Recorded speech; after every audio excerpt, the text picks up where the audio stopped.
Mark Manson tells it how it is. Positivity. Let's be honest. It is and we have to live with it. He believes that today we're facing a psychological epidemic. He says, "We believe that it's not okay for things to suck sometimes. Then we unconsciously start blaming ourselves. We start to feel as though something is inherently wrong with us, which drives us to all sorts of overcompensation, like buying 40 pairs of shoes, downing Xanax with a vodka chaser on a Tuesday night, or shooting up a school bus full of kids." On that note, let's go to lesson 1. Suffering is conducive to happiness. To an extent. As Freud once said, one day, in retrospect, the years of struggle will strike you as the most beautiful. The self-help industry is full of books and gurus proclaiming that by avoiding suffering altogether, we will achieve enlightenment. Mark has a different perspective. Given that suffering is inevitable, instead of asking, "How do I stop suffering?" we should be asking, "Why am I suffering? For what purpose?" Lesson 2. What to give a fuck about. So, Mark talks a lot about values, and values direct your life. So, good values are reality-based, socially constructive, immediate, and controllable. Some examples are open-mindedness, my favorite, honesty, and creativity. Bad values are superstitious, socially destructive, and not immediate or controllable. Here are 4 common values people hold that actually suck. See if you can figure out why. Number 1, pleasure. Number 2, material success. Number 3, always being right. And number 4, staying positive. Lesson 3. This one's gonna get messy. Question your beliefs. If people keep asking you out on a date, but you keep saying you're ugly, you're probably not. You just believe it. I knew a guy in high school who held the belief that he was ugly, couldn't get girls, and would die alone in his old age. As far as I know, his situation hasn't changed because he hasn't implemented this lesson. Also, I've been experimenting with a vegan diet in the last 5 months. After relentlessly researching every little nuance on both sides of the vegan argument, there was a point where I was nearly convinced that a vegan diet was the most logically sound way of eating if I were to be healthy, reduce animal suffering, and save the planet. But by constantly questioning my beliefs as I developed, I realized there wasn't a black or white answer. If you're what I'd call a hardcore vegan, you're probably sitting there right now thinking, "Brandon, you've got it all wrong, mate."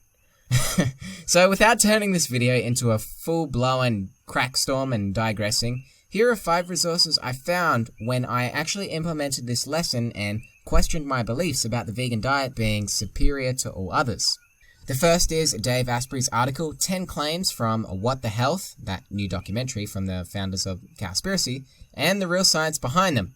Number 2, a critical review of How Not to Die by Michael Greger, a book I previously gave a lot of praise but now have different opinions about. Number 3, The Shocking Truth About Veganism with Ty Lopez and some other really smart dude. You can watch the video, link in the description. Number 4, a study that shows 84% of vegetarians and vegans go back to eating meat. And number 5, Diet Cults. It's a book, and as the title suggests, certain diets, including a vegan one, can develop a cult-like following that fails to question their beliefs adequately. Even these resources aren't perfect, but in my experience, they gave me enough food for thought. With that said, there are certainly positive aspects of veganism that I continue to implement in my life today. But the point of this whole lesson, I've really digressed here, is to question your beliefs. Lesson 4. Manson's Law of Avoidance. The more something threatens your identity, the more you will avoid it. It's why people are afraid of failure. It threatens who they think they are, so they procrastinate. This may explain why there's so many entrepreneurs out there who say they are thinking or planning to do this or that idea instead of actually getting it done. Lesson 5. Action isn't just the effect of motivation, it's the cause of it. This lesson has been hammered home to me not just by Mark, but by Ty Lopez and also MJ, the author of The Millionaire Fastlane. Sitting around waiting for magical motivation come to you is a load of crap. Start filming videos, selling wolf mugs, or writing books. The hardest part is getting started, but when you do and experience small wins, your brain will release dopamine and help you develop that momentum. Lesson 6. absolute freedom by itself means nothing. Mark traveled to 55 countries. Yep, he lived the digital nomad dream. He says, when you're pursuing a wide breadth of experience, there are diminishing returns to each new adventure, each new person or thing. When you've never left your home country, the first country you visit inspires a massive perspective shift because you have such a narrow experience base to draw on. He now lives in New York with his wife and has bills to pay. And he likes it that way, even though it doesn't sound glamorous. Freedom simply grants the opportunity for greater meaning. As for finding out what that meaning is, hell, I wouldn't know. I'm still trying to figure that one out. If you've got an answer, let me know below. Lesson 7. Freedom in commitment. Mark says, ultimately the only way to achieve meaning and a sense of importance in one's life is through a rejection of alternatives, a narrowing of freedom, a choice of commitment to one place, one belief, or, gulp, one person. Commitment gives you freedom because you're no longer distracted. It makes decision making easier. If you're subscribed, you may have noticed that I changed every single thumbnail on this channel and deleted old videos.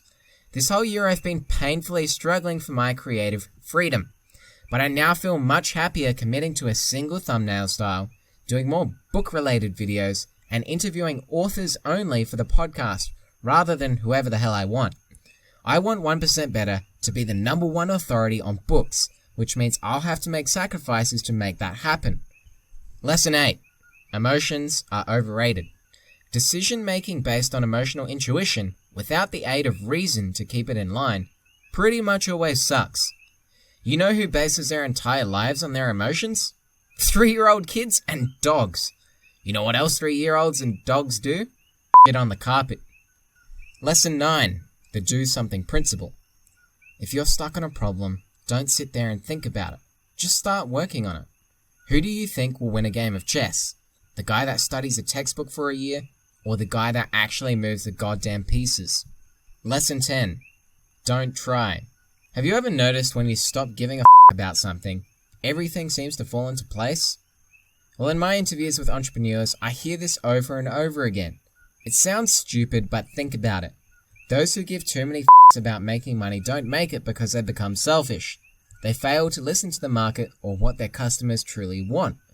Those who give too much about getting girls come across as desperate, anxious, and end up going home empty-handed from a night out with the lads. I want to end this lesson on a quote that profoundly impacted me. Here it is. A man who is happy does not need to look at himself in front of a mirror and tell himself he's happy.